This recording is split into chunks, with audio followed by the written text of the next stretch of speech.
Az Észt Köztársaság egy észak-európai állam a Balti-tenger keleti partján. Lettország és Litvánia mellett a Baltikum harmadik tagja. Az országot 1940-ben a Szovjetunióhoz csatolták, és csak annak széthullása után 1991-ben nyerte el újra a függetlenségét. Észtország területe nagyjából fele akkora, mint Magyarországé, lakosainak száma pedig csak 1.366.000 fő, így az Európai Unió egyik legkisebb területű és legalacsonyabb népességével rendelkező tagállama.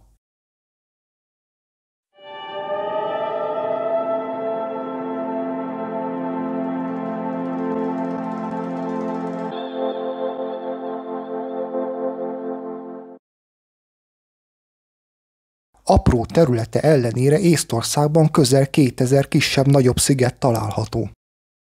Elég sokan kétségbe vonják a magyar nyelv finnugor eredetét, abban azonban szerintem egyetérthetünk, hogy magyarként rendkívül nehéz lehet megtanulni finnül. Egy észnek azonban nincs ilyen jellegű problémája, a finn és az észt nyelv ugyanis annyira hasonlít egymásra, hogy a két nép gyermekei szinte teljes egészében megértik egymás mondandóját. Észtország lett az első egykori szovjet tagköztársaság, amely bevezette az eurót. Erre 2011. január 1-én került sor. Észtország azon kevés európai országok közé tartozik, ahol még van kötelező sorkatonai szolgálat a férfiak számára. Ennek időtartama 8 és 11 hónap között változik, attól függően, hogy ki milyen egységhez kerül. A nők önkéntes alapon csatlakozhatnak a hadsereghez. Észtország kétszer is kikiáltotta függetlenségét az oroszoktól. Először 1918. február 24-én, amikor még csak megalakuló félben volt a Szovjetunió, másodszor pedig 1991. augusztus 20-án, amikor összeomlott a hatalmas ország, így az észtek kétszer is megünneplik a függetlenség napját. Az ország területének közel 50%-át erdők borítják. Észtországban 1869 óta 5 évente tartják a Lulupidu dalfesztivált, amely során több ezer énekes gyűlik össze és hagyományos ész népdalokat énekelnek. Talán ezért sem annyira meglepő, hogy több mint 133 000 népdalt jegyeztek fel az országban, amely az egyik legmagasabb szám az egész világon. Az észt nemzeti lobogó kék színe az égboltot, a tavakat, a Balti-tengert és a nemzeti elszántságot jelképezi. A fekete szín többféle értelmezést is hordoz magában. Leginkább az észt anyaföldre utal, de kapcsolatban áll az ország sötét időszakával is, valamint az ország földművesei által hordott jellegzetes fekete színű kabátot is szimbolizálja. A fehér szín a havat, a nyírfaerdőket és a fehér éjszakákat jelenti, amikor nyáron néhány hétig nem megy le a nap. Emellett elvontan az ország népének boldogságára és világosságra való vágyát is jelképezi. Az ország legmagasabb pontja a Sur Munamangi, magyarul Nagy Tojáshegy, mindössze 318 méterrel fekszik a tengerszint felett. Ezzel nem csak Észtország, de egyben a Baltikum legmagasabb pontja is. Tallinn belvárosa szinte teljes egészében megőrizte a több száz éves középkori jellegét. Talán ezért sem annyira meglepő, hogy felkerült az UNESCO világörökségi listájára.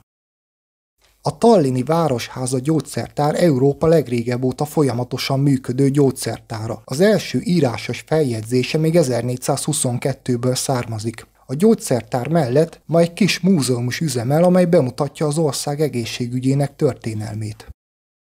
100 észt nőre mindössze 84 férfi jut, így itt a legnagyobb a különbség a gyengébb nem javára. Ráadásul az országban a nők átlagosan 10 évvel élnek tovább a férfiaknál.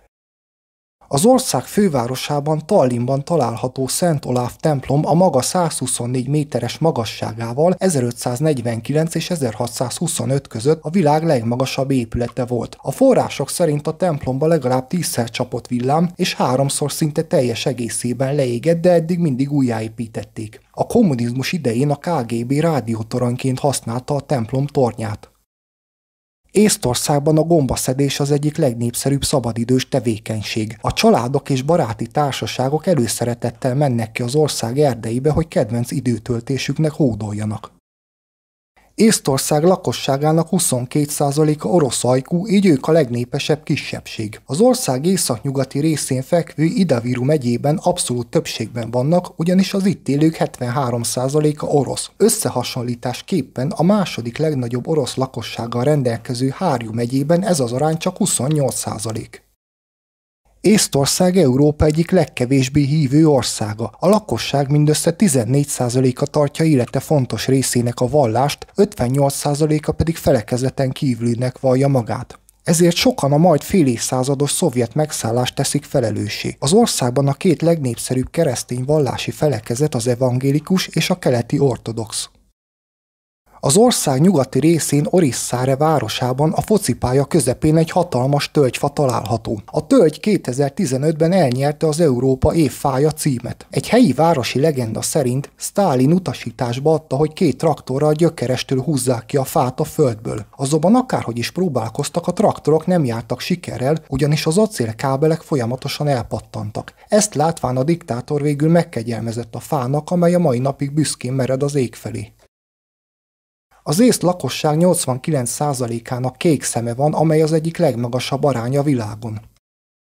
Észtországot gyakran a világ digitálisan legfejlettebb társadalmaként emlegetik. És nem csak azért, mert még az erdők mélyén is elérhető a nagysebességű internetszolgáltatás, hanem azért is, mert nem kell hosszú órákat a hivatalokban ücsörögve sorszámra várva eltölteni, hiszen szinte minden ilyen jellegű ügyet el lehet intézni online az otthon kényelméből is. 2005-ben Észtország lett az első állam a világon, ahol kísérleti jelleggel interneten keresztül lehetett szavazni az önkormányzati választásokon. Mivel az elektronikus szavazórendszert sikeresnek nyilvánították, 2 évvel később a parlamenti választáson is alkalmazták. A 2023-as országgyűlési választáson fordult elő először, hogy a szavazatok több mint felét az interneten keresztül adták le a választópolgárok. A Szovjetunió széthullása után az észtek igyekeztek minden kommunista emléktől megszabadulni. A Lenin szobrokat is eltávolították a közterekről egy kivételével. Az utolsó emlékmű a Narva városában található Herman kastély udvarán maradt meg. A szobor 1957-től kezdve a város Petri nevű terén állt, innen hozták át 1993-ban a kastély udvarára. 2021-ben nagyszabású felújításba kezdtek a kastélyban, és az új tervekben már nem volt hely a Lenin szobornak, így 2 évvel később áthelyezték az Észt Történelmi Múzeumba.